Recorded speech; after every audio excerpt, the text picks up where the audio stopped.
As we recuperate from the COVID-19 infection, it's important for us to remember that our body has undergone a complete inflammatory response to this viral infection.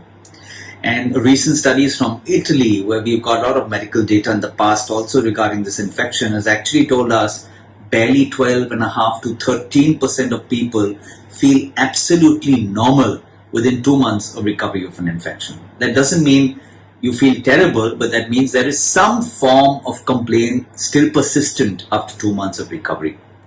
We also should know that this viral infection not only affects our lungs, as I told you in the past, but may also affect our heart, our kidneys. It can have neurological impairments, and it also has a lot of psychological effects. The commonest being insomnia. Insomnia or lack of sleep.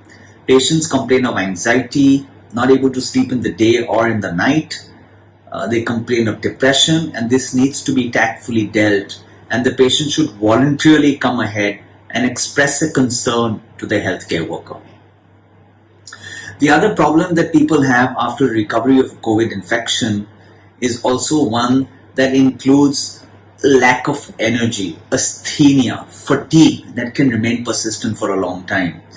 In lieu of the excitement of being clear of COVID infection, there is on one hand a complete outrage of wanting to do everything that you never did in the last 10-15 days, and on the other hand, you're debilitated by fatigue, malaise, listlessness, tiredness.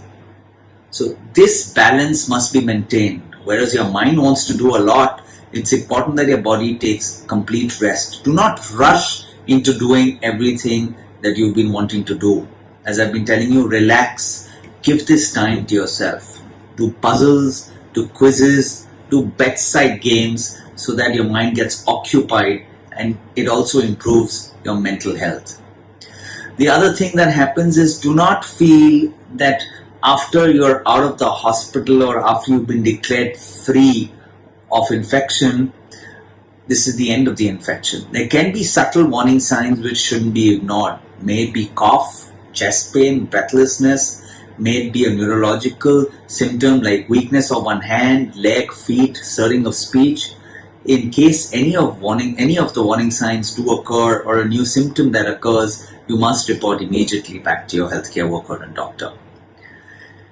Please remember, it's not that if you've got COVID once, you'll not get it again. There is always a possibility of a reinfection, which brings to our mind that please behave safe.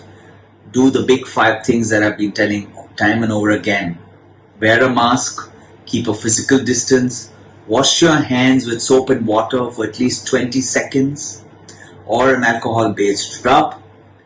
Listen to your warning signs and seek medical help as and when required. These are extremely important to keep yourself, your family, the community, the country and the world at bay and safe. So do follow these rules.